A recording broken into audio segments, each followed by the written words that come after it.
Good night prepares.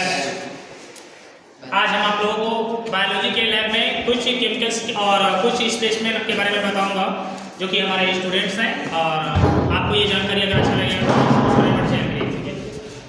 First में आप ये देखते हैं कि हमारे यहाँ होता है जिसे हम सैचुरेटिंग सॉल्यूशन कहते हैं, और ये हमारा सैचुरेटिंग सॉल्यूशन जो हमारा होता है इसको किसी भी चीज़ को रंग कलर करने के लिए किया जाता है। जो कि हम जब भी हम कोई स्लाइड बनाते हैं, कैविटी बनाते हैं, तो इसका हम कलरेशन करने के लिए जब तक हम कोई कलर नहीं करेंगे, क्योंकि हम कोई किसी भी चाहे रूट का होगा चाहे स्टेम का होगा, हम जब काटते हैं तो उसको काटने में यहाँ पूरा ट्रांसप्लांट वाइट कलर का दिखता है, इसलिए हमें उसे सेल को पहचानने के लिए हम यहाँ पर सेफ्रानिन का यूज करते हैं। दूसरा हमारा केमिकल होता है जिसे हम कहा जाता है हमारा ये आयोडीन सॉल्यूशन होता है।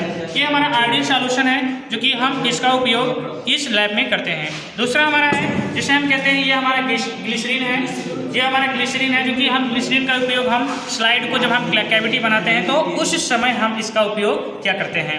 उसके बाद में हमारा होता है ये दूसरा हमारा जो है कि जिसे हम ऑर्गेनिक सॉल्वेंट करते हैं। किसी भी चीज़ को अगर हमको धुलना होता है तो जैसे हम स्लाइड बनाते हैं, कैविटी बनाते हैं, तो उसके लिए धुलने के लिए हम ऑर्गेनिक सॉल्वेंट वाटर का भी यहाँ पर यूज किया जाता है जो कि हम लोग करते हैं। और साथ साथ में अगर आपको देखा जाता है तो हम लोग स्लाइड की अगर बात करते हैं कि हमारे लैब में कितनी टाइप की स्लाइड यूज की जाती है, तो हमारे लैब में कुल मिलाकर के 3 टाइप की स्लाइड यूज की जाती है। जो हमारा होता है जैसे हम कहते हैं ये हमारा जो कि परमानेंट स्लाइड होता है, जो कि यहाँ कई साल तक इसको ऐसा का ऐसा रखा जा सकता है।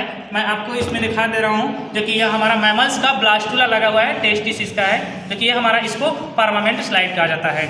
दूसरा हमारा स्लाइड होता है जिसे हम कहते हैं प्लेन स्लाइड। अब ये हमारा होता है जिसे हम प्लेन स्लाइड कहते हैं। किसी चीज़ को अगर हमको देखना होता है तो हम जैसे कि ब्लड हो गया या बैक्टीरिया हो गया, वायरस हो गया, जड़, तना, पत्ती या किसी भी टाइप का हम कैविटी बनाते हैं या प्रयोगशाला में लाते हैं देखने के लिए, तो हम इसी प्लेन स्लाइड का उपयोग करते हैं, क्योंकि इस प्लेन स्लाइड से ही हम कैविटी में बना करके और हम इस माइक्रोस्कोप पे लगा करके देखते हैं। और साथ साथ में तीसरा जो हमारा होता है जिसे हम कहते हैं सबसे छोटी होती है, जिसे हम कवर स्लिप कहते हैं। ये कवर स्लिप बहुत छोटी होती है और इसका उपयोग हम तब करते हैं जैसे कि किसी भी चीज़ को हम परागकण यदि अगर हम बनाते हैं, परागकण की जब हम कैविटी बनाते हैं या स्लाइड बनाते हैं तो उस पर हम ग्लिसरीन जब लगाते हैं तो ग्लिसरीन को यहाँ पर चस्पा करने के लिए, चिपकाने के लिए, ताकि वहाँ पर कोई बबल्स ना हो और आसानी से हम जो चीज़ परागकण हम देखना चाहते हैं वह आसानी से दिखाई जा सके। जो कि हमारे लैब में 3 प्रकार के जो होते हैं, आप स्लाइड के बारे में जानिए कि हमारे 3 प्रकार के स्लाइड भी यहाँ पर यूज होते हैं। ये हमारा होता है जिसे हम माइक्रोस्कोप कहते हैं। ये माइक्रोस्कोप में अगर आप देखना चाहेंगे तो किसी भी चीज़ को 10 से 15 गुना या 12 गुना करके इसमें यहाँ पर इस लैब में जो हमारा छोटा है इस माइक्रोस्कोप में 15 किसी भी चीज़ को 1 से लेकर के 15 गुना बड़ा करके दिखाया जा सकता है। साथ में अगर आप देखते हैं तो यहाँ से लेकर के यहाँ तक ये सब हमारे पूरे पड़े हुए हैं। ये सब हमारे स्पेस में रखे हुए हैं। जो इस स्पेस में आप देखेंगे तो इस साइड से अगर हम पहला उदाहरण यहाँ पर देखते हैं तो ये हमारा एक एनिमल है जिसे हम नेरिस कहते हैं। कि हमारा नेरिस पाया जाता है जो कि एनिलिडा संघ का हमारा एक एनिमल है, जो कि यह रात्रिचर प्राणी होता है, जो कि रात में ही यहाँ चलता है ज़्यादातर करके। और हमारा दूसरा स्पेसिमेन में अगर देखते हैं तो ये हमारा है टिड्डा, जो कि इस टिड्डा जो कि आप आसानी से गांव में भी और चरी के या खेतों में गांव में आसानी से मिल जाता है, जो कि यही है आपका। ये हमारा जो होता है जिसे हम फीता कृमि कहते हैं। ये हमारा फीता कृमि है, जो कि इस फीता कृमि हमारे मनुष्य के शरीर में भी पाया जाता है, जो कि आपको यहाँ पर इस कैविटी के रूप में आपको दिखाया जा रहा है। और ये आप देखते हैं तो ये हमारा होता है जिसे हम, ये हमारा ऐसा दिखने में तो आपको लग रहा होगा कि ये हमारा पूरी तरीके से एनिमल्स नहीं है, लेकिन ये हमारा एनिमल्स है जिसका नाम है स्पंज, और इसको साधारण भाषा में साइकिल के नाम से भी जाना जाता है। उसके बाद में हमारा ये है, इसको कहा जाता है ये हमारा हाइड्रिला प्लांट है, जो कि क्लास 12 के बच्चे या हाइड्रिला प्लांट को प्रयोगात्मक कार्य के रूप में भी इसका उपयोग यूज हम लोग स्टडी के रूप में भी किया करते हैं। उसके बाद में यहाँ पर आप नेक्स्ट आप देखते हैं तो ये हमारा है केचुआ है, जो कि यह भी हमारा एक स्पेसमेन में रखा गया है। यदि अगर आपसे कोई पूछता है कि इस स्पेसमेन को रखा जाता है या इस डिब्बे में ऐसा कौन सा द्रव रखा गया है कि इस द्रव की वजह से हमारा खराब नहीं होता है, तो उस द्रव का नाम बोला जाता है जिसे फार्मेलिन कहते हैं। और इस फार्मेलिन में किसी भी चीज़ को अगर हम डीप करके रख देते हैं तो कई साल तक वैसे रखा जा सकता है, क्योंकि उसमें के अंदर वायरस, बैक्टीरिया और फंजाई तीनों का एंट्री नहीं होता है, इसलिए वहाँ पर यह पूरी तरीके से जैसा हम रख देते हैं वैसा का वैसा स्वच्छ का स्वच्छ पड़ा रहता है। उसके बाद में हमारा आता है तो ये पूरी तरीके से खत्म है। ये हमारा है जिसे हम कह रहे हैं कि ये हमारा स्कैरिस है, जो कि क्लास 12th के बच्चे इसको स्कैरिस को आप पढ़े होंगे, जो कि आपके प्रयोगात्मक कार्य के रूप में यहाँ पर मेल स्कैरिस और फीमेल स्कैरिस ये आपको यहाँ पर दोनों दिखाया गया है। तो ये हमारा पतला से जो आपको दिखाई दे रहा है ये हमारा मेल स्कैरिस है, और ये हमारा जो है मोटा सा हल्का से दिखाई दे रहा है ये हमारा फीमेल स्कैरिस होता है।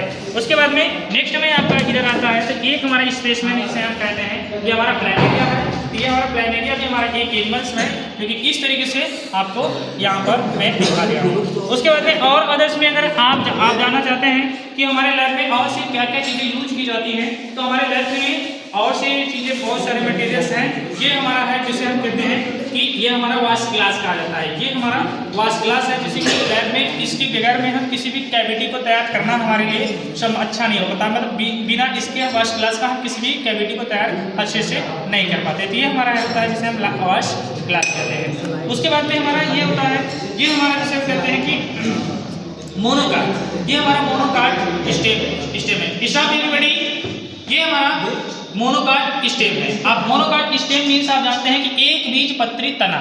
तो एक बीजपत्री हमारा तना ये किसका है, तो आप ये भी जान लीजिएगा सरपत जो देख रहे हैं ना, ये सरपत का ही है। ये सरपत, ये जो सरपत जो आपके आसपास में दिखता है ना, यह हाँ एक बीजपत्री काशा वाला ये सरपत जो है ना, ये वही चीज़ है। दूसरा हमारा आता है यहाँ पर आप देखते हैं कि मोनोकार्ड रूट। तो मोनोकार्ड रूट आप देखते हैं तो ये हमारा एक बीजपत्री हमारा क्या है, जड़ है। एक बीजपत्री हमारा जड़, जैसे कि आप एक बीजपत्री या द्विबीजपत्री तो आप लोगों ने जाना होगा, यस या नो? हाँ, तो अब एक बीजपत्री हमारा पौधा क्या होता है, द्विबीजपत्री पौधा क्या होता है। जैसे कि अगर एक बीजपत्री पौधे की अगर बात करते हैं तो हमारा गेहूं हमारा क्या है, एक बीजपत्री। मक्का हमारा क्या है, एक बीजपत्री।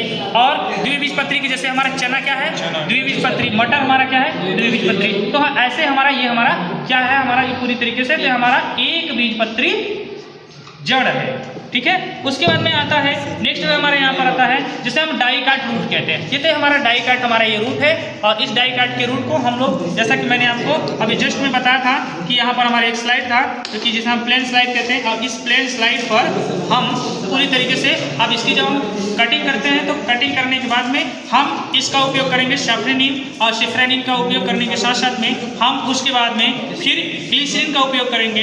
ग्लिसरीन के उपयोग करने के बाद में साथ साथ में आपको एक और चीज़ें दिखाई जाती है क्योंकि हम इसको कहते हैं ये छोटा सा है जिसे हम कवर स्लिप कहते हैं। और इतना उपयोग करने के बाद में इतने मटेरियल के साथ में तब अपने आप को ले जाते हैं हम माइक्रोस्कोप के पास में। अब जब हम माइक्रोस्कोप पर जाते हैं तो हम लोग अब आइए और माइक्रोस्कोप का स्ट्रक्चर आपको थोड़ा सा हम आपको दिखाते हैं। आइए आराम से और यहाँ पर उसको फोकस करें।